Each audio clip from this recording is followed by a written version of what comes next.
Livre para todos os públicos. Hoje é dia 9 de abril de 2021. Nós estamos há mais de um ano sob o signo da Covid-19. Nós temos escutado que precisamos nos reinventar para enfrentar as novas condições impostas pelas necessidades de distanciamento social. Condições que demandam um uso mais intenso das tecnologias digitais em rede. Mas dentre os professores e os pesquisadores que entrevistamos desde julho de 2020 aqui no Matutando, a maioria tem nos demonstrado que os desafios econômicos, sociais, políticos e culturais que temos enfrentado são, na verdade, o acirramento de condições pré-existentes. Nós vamos matutar nesse programa sobre as origens históricas das condições que hoje enfrentamos.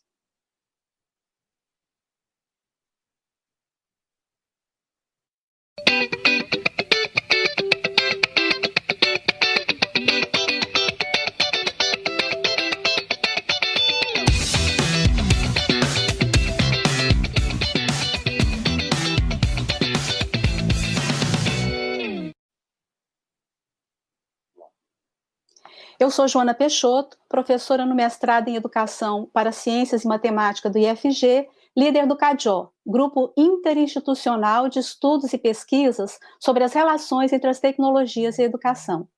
Esse é mais um episódio da série Entre a Vida e a Economia, que tem matutado sobre as relações óbvias, mas também sobre aquelas que não são tão claras assim, entre interesses econômicos e as ações governamentais para a saúde e para a educação. No programa de hoje, nós voltaremos a falar sobre a tecnologia no contexto pandêmico. Fake news, negacionismo, necropolítica, nós temos escutado muitas dessas expressões nesses tempos pandêmicos, mas a gente não deve se iludir. Essas expressões não revelam coisas que estão acontecendo apenas a partir de agora. Nós precisamos conhecer bem a origem das ações públicas e das dinâmicas sociais que queremos contestar. Um escritor e jornalista uruguaio, Eduardo Galeano, ele escreveu no seu livro chamado Veias Abertas da América Latina, que a primeira condição para modificar a realidade consiste em conhecê-la. Então, para resistir e lutar politicamente contra uma situação injusta e desigual, para transformar uma realidade, é preciso compreendê-la. A nossa convidada de hoje vai nos ajudar a entender as relações entre o desenvolvimento tecnológico, as políticas de controle social e o acúmulo de capital com a expropriação do trabalhador. Nós temos hoje conosco a historiadora Virgínia Fontes. Ela é professora na pós-graduação em História da Universidade Federal Fluminense, integra o Núcleo Interdisciplinar de Estudos e Pesquisas sobre Marx e o Marxismo, coordena o Grupo de Trabalho e Orientação, é professora na Escola Nacional Florestan Fernandes, que é um centro de educação e formação idealizado pelo Movimento dos Trabalhadores Rurais Sem Terra, o MST. É também coordenadora do GT História e Marxismo da Associação Nacional de História. Virgínia, muito obrigada por ter aceito o nosso convite. Boa tarde, Joana. Eu aqui agradeço o convite. Boa tarde a toda a equipe da organização, ao Pedro Henrique, aos amigos da Federal de Goiás. E nesse primeiro momento é muito importante saudar a todos os amigos partidos, a todos os nossos falecidos nessa tragédia da pandemia que vem ceifando 4.000 vidas a cada dia. Ok, então, desde que esse distanciamento físico, que ele se impôs como uma medida para conter a propagação da Covid-19, o regime especial de aulas não presenciais, com uso de tecnologias em rede, foi adotado nas escolas públicas no Brasil. A educação, ela tem reproduzido de modo ampliado assimetrias previamente existentes na sociedade. Os estudantes com acesso a equipamentos adequados e internet de qualidade conseguem dar continuidade ao trabalho pedagógico, enquanto boa parte dos estudantes e professores que não têm acesso a um pacote de dados de internet que lhes permite participar das aulas síncronas ou baixar um vídeo, não têm as mesmas condições. Além disso, como disseram Catarina de Almeida, Nelson Preto, Ade Chalar, em entrevistas anteriores, diversos outros fatores interferem diretamente na condição para que estudantes estudem no modo remoto. Uma iluminação e ventilação das moradias, os familiares desempregados ou no subemprego, familiares doentes sem possibilidade de tratamento médico. Então, o contexto pandêmico tem deixado cada vez mais claro que as tecnologias não são apropriadas de forma igual pelas diferentes classes sociais. Outro exemplo é o da distribuição da vacina da Covid-19, uma tecnologia que é propriedade de indústrias farmacêuticas e que é tratada como qualquer outra mercadoria. Ela é vendida para dar lucro. O desenvolvimento das tecnologias digitais em rede e seu processo de disseminação e de apropriação na forma que nós conhecemos hoje estão intimamente ligados ao processo de concentração de capital, que especialmente a partir dos anos 1970 se dá sob a forma de dinheiro, é a chamada financeirização. Virgínia, você pode falar um pouco mais para a gente sobre isso? Nossa, são muitas questões, Joana, vamos ver. Bom, em primeiro lugar, vamos começar pela tecnologia. A sociedade é sempre as sociedades, principalmente as sociedades de classe, são sociedades tensas, têm lutas, têm propósitos diferentes que se entrechocam. E as tecnologias, muitas vezes, são pensadas e inventadas, tanto por cientistas como por tecnólogos, para melhorar a vida, para reduzir o esforço e o trabalho, etc. Então, assim, existem intenções interessantes no processo científico e no tecnológico, mas essas tecnologias são compradas por aqueles que têm dinheiro, são estimuladas pelos grandes pelas classes dominantes, pelos grandes capitalistas, e são aquelas que têm as melhores intenções ajustadas e adaptadas para aumentar o lucro, e não para melhorar a vida, e, ao contrário, pioram desgraçadamente as condições de vida. Basta a gente lembrar do Linux, que é um ganho humano extraordinário, que são formatos de programação digital livres de propriedade, que até mudou o sentido da palavra livre. A palavra livre finalmente vem se opor à propriedade, né? Porque só é livre aquele que não depende da propriedade. E são fontes abertas, isso permite uma ampliação da comunicação, etc.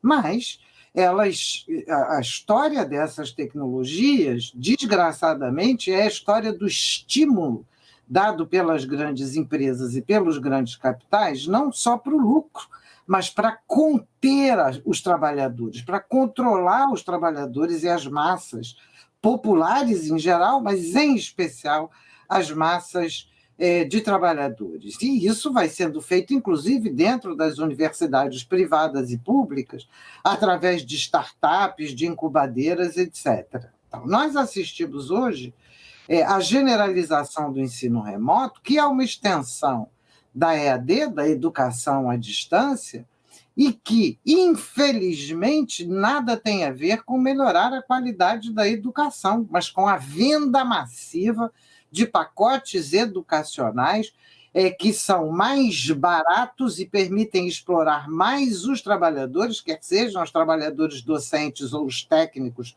que vão atuar nesses processos. E a generalização do ensino remoto sob a pandemia vem intensificando a precarização das relações de trabalho e do processo de aprendizagem. Isso é muito importante.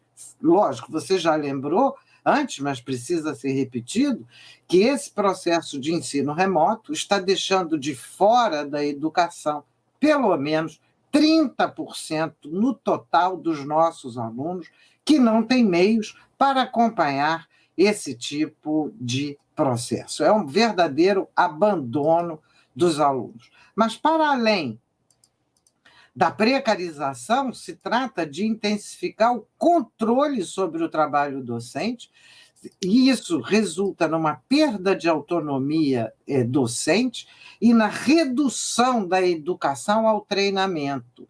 Se perde o elo necessário da sociabilidade, da construção da sociabilidade no processo educativo, que é algo fundamental enquanto se aprofunda a exploração da força de trabalho. Bom, são temas bem amplos, né? Vamos ver se a gente continua aprofundando essa questão da relação entre a tecnologia e o capital nessa nossa discussão. O Gilberto Gil, numa música recente chamada Sob Pressão, ele diz assim: fazemos todos parte dessa história. Mesmo que os tontos blefem com a morte, num jogo de verdades e mentiras, um jogo duplo de azar e sorte. Então, o poeta nos alerta que estão trapaceando com as informações sobre a morte pelo coronavírus. Mas o uso e o abuso na manipulação da informação também não é um projeto recente, né, Virgínia? Então, esse recurso ele foi fartamente utilizado desde o golpe de Estado que vivemos no Brasil em 2016 e que está sendo uma estratégia importante para conter a insatisfação popular nesse momento de avanço do contágio e de óbitos pelo coronavírus. Você localiza a origem desse projeto de controle da informação, especialmente desde a Segunda Guerra Mundial. É isso mesmo?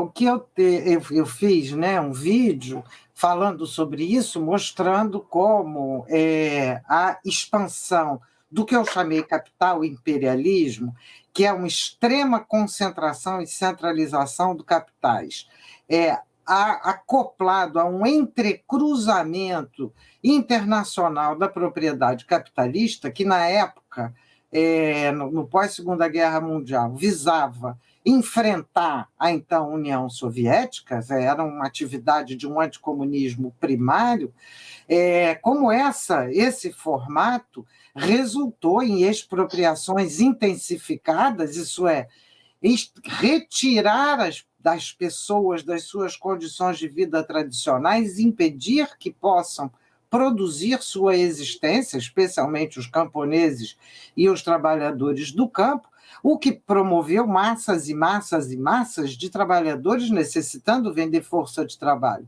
E à medida que essas massas cresciam, isso permitiu expropriações secundárias, isso é, expropriações de direitos e de condições de vida que tinham sido conquistadas nos últimos 150 anos pelos trabalhadores urbanos. E nós estamos vendo ainda o avanço desse processo. Ora, as manipulações são de várias ordens, não são apenas tecnológicas.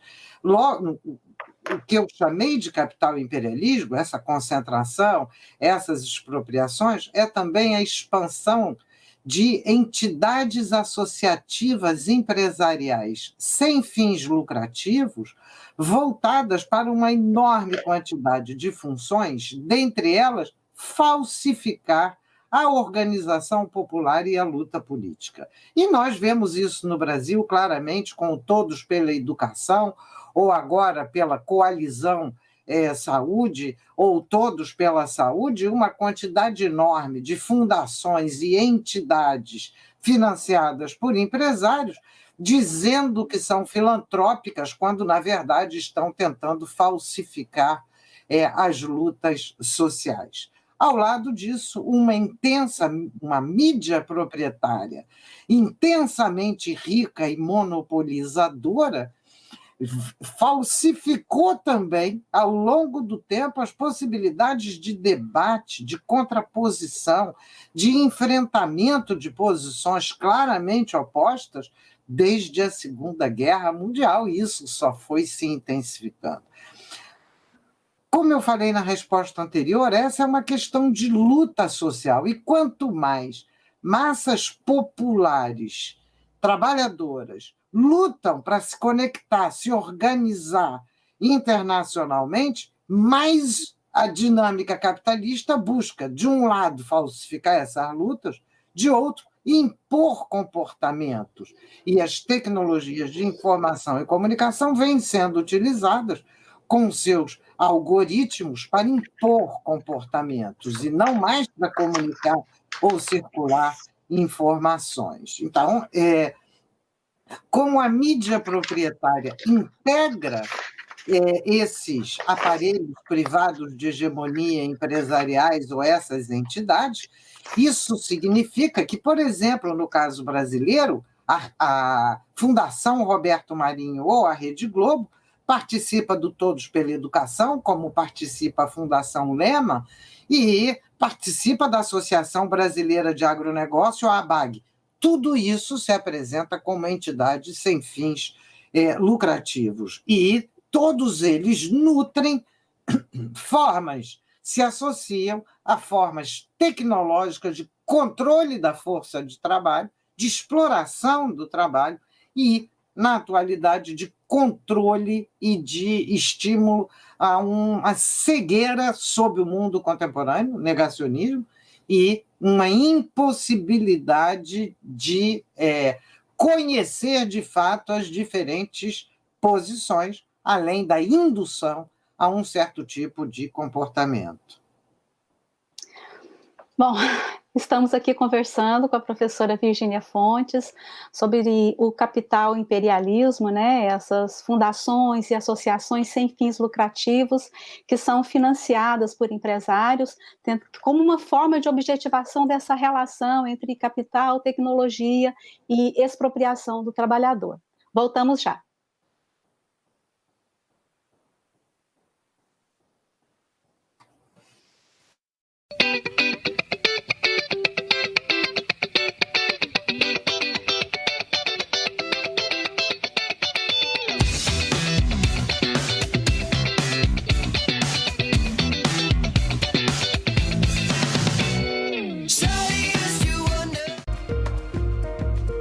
O diferencial da bocha na minha vida é a motivação.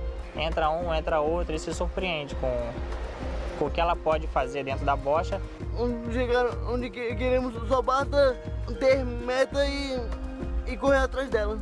O que a gente acha que é difícil, quando você vê, você já passou. Bocha na minha vida hoje, ela é fundamental.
Estamos aqui conversando com a professora Virgínia Fontes sobre essa relação entre a tecnologia, a expropriação do trabalhador e as diversas manifestações, as apropriações do conhecimento, né? Então, a gente vê que a ciência, o conhecimento em geral, o trabalho, tudo isso tem se subordinado à tecnologia. Então, essa subordinação de tudo isso à tecnologia não é um fenômeno recente, né? No entanto, nos últimos anos, como a professora Virgínia já começou a falar conosco, nós verificamos o acirramento e o aperfeiçoamento dessa subordinação do trabalho ao capital através de plataformas digitais e de aplicativos para celular. Como você mesmo diz, Virgínia, o Uber não é o único exemplo, mas é o mais conhecido, né, de um processo que permite que uma única empresa reúna sob o seu controle milhões de trabalhadores dispersos e que tenha o controle de cada um deles, né? Então, eu te peço para continuar esse seu raciocínio, nos explicando, então, a expansão do capitalismo, especialmente a partir de 1950, pela intensificação do cruzamento entre capital monopolista, vigilância sobre as populações e redução da democracia. Essa expansão, a tragédia é que nós não estamos subordinados diretamente à tecnologia, estamos subordinados ao capital. E o capital é uma força cega. O único interesse do capital é se multiplicar. E se multiplicar enquanto capital. Ele não tem interesse na vida humana, na qualidade da vida humana, ele precisa fazer lucro. E para fazer lucro, o único jeito, o jeito fundamental do lucro é explorar a força de trabalho. E para explorar a força de trabalho, isso significa que nos últimos 70 anos, a população do planeta foi expropriada massivamente e nós estamos assistindo agora expropriações ainda mais brutais, que são expropriações das águas, são expropriações que estão incidindo em todo o interior brasileiro, mas isso está acontecendo no mundo inteiro, expulsão de camponeses que estão na beira de rios, com a canalização dos rios e a cobrança posterior da água, com a privatização da água, no caso do Rio de Janeiro, vergonhosamente, com uma oferta de 17 bilhões pela SEDAI ao comprador, pelo BNDES, ao comprador da Companhia das Águas Brasileiras, e quem mora no Rio de Janeiro sabe que nós estamos bebendo água podre, embora no país inteiro a gente tenha hoje água contaminada pelos agrotóxicos. Então, essas expropriações primárias e secundárias resultaram numa reconfiguração da classe trabalhadora que é muito importante que a gente observe, porque se trata de uma parcela crescente da classe trabalhadora que está completamente expropriada de direitos, e uma parcela que ainda é quase a metade ainda com direitos, que vê seus direitos desabando dia a dia. A grande questão é que na outra ponta está uma concentração e centralização do capital entre que os grandes proprietários controlam todos os elementos desse processo e hoje controlam governos. E nós temos de nos enfrentar a isso. A gente vê cotidianamente, parece natural, que governadores, prefeitos e presidentes se encontrem a cada dia sim, dia não, com empresários para resolver os problemas dos empresários e não das populações, não é? E essa é uma situação absolutamente dramática que mostra que a concentração de capitais hoje significa a junção de capitais produtivos com capitais comerciais, com capitais agrários, com capitais bancários, e que os grandes proprietários são os proprietários de empresas proprietárias, e abaixo dele é uma sequência de outros proprietários. Isso significa que essas massas de capitais com proprietários que dominam vários ângulos, vou pegar um exemplo que é conhecido, que é o exemplo de um bilionário da Forbes, que na lista Forbes não aparece como brasileiro, aparece como suíço, que é o Jorge Paulo Lemann, que tem interesses na educação, na cervejaria, na eletricidade e que tem entidades sem fins lucrativos.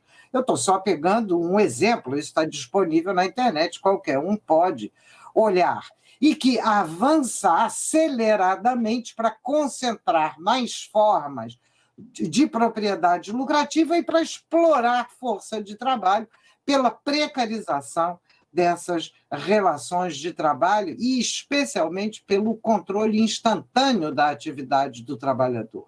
Porque as plataformas que estão sendo de gestão escolar, por exemplo, controlam o tempo de atividade do professor, quantos alunos estão em sala, quantos estão com a câmera aberta, quanto tempo o professor falou, se o professor parou para respirar ou beber água ou fazer alguma coisa. E esse tipo de controle é quase como promover uma robotização do docente na sua prática cotidiana. Estou dando um exemplo próximo da gente, mas isso já acontece com a Uber, em que o trabalhador está sendo controlado pelo tempo em que ele responde ao aplicativo. Atenção, é jornada de 14 horas por dia, 7 dias por semana, sem direito de ficar doente, sem direito a nada. Certo, bom, certo não, né? É uma questão bastante grave, né? E nós vamos continuar a debater a uberização, o trabalho digital com o professor Ricardo Antunes na nossa próxima entrevista. Felizmente que a gente vai poder aprofundar. Nosso tempo já está quase terminando, eu vou fazer uma última pergunta para você, Virgínia. Saiu uma pesquisa recentemente da Faculdade de Saúde Pública da Universidade de São Paulo, denominada Direitos na Pandemia, mapeamento e análise das normas jurídicas de resposta à Covid-19 no Brasil. E ela coloca que essas ações que estão sendo tomadas pelo governo, elas não são frutos de uma incompetência, mas elas são frutos de um propósito deliberado de disseminar o novo coronavírus no país. Nesse contexto, com os transportes urbanos funcionando de uma maneira que inviabiliza o distanciamento social, por exemplo, nós observamos uma pressão para o retorno às aulas presenciais. Como você vê esse quadro? Como mais um indicador da grande tragédia social que nós vivemos desde 2016.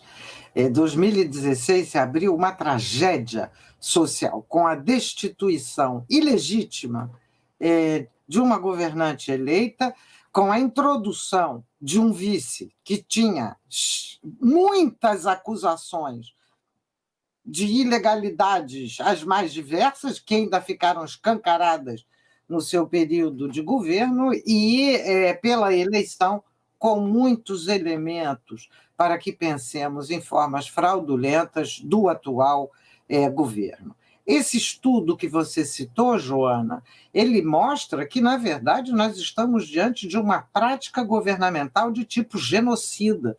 E esse estudo vem embasando uma luta seríssima no Brasil e no mundo contra esse tipo de política, que, aliás, é o único governo, a meu conhecimento, do mundo, que desde o primeiro dia assumiu essa posição e continua assumindo essa posição.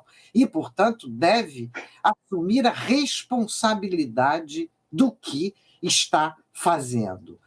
Ontem, aliás, foi o STF autorizou alguma coisa que não faz o menor sentido, porque a CPI é uma CPI do Senado, uma CPI sobre a Covid, estava legalmente e com todas as exigências cumpridas para começar a funcionar, e enquanto o presidente do Senado, mais ou menos, sentou em cima dessa CPI, e foi necessário recorrer ao Supremo Tribunal Federal para que o próprio Senado possa funcionar segundo os ritos a que tem direito, e inclusive os ritos da CPI. E essa CPI é exatamente uma CPI que pretende averiguar ações e omissões, e dentre as ações principais está a disseminação do vírus, está a contraposição entre economia e política,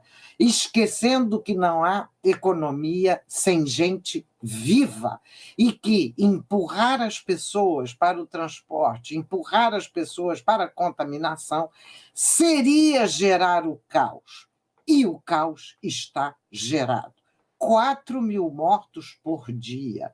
É inaceitável. Hoje, o Brasil soma as mortes. O Brasil tem mais mortes que os 5 países seguintes diariamente, incluindo os Estados Unidos, que é um país com uma população maior do que a brasileira e que enfrenta essa tragédia, enfrentou no começo essa tragédia de maneira similar ao que foi realizado aqui.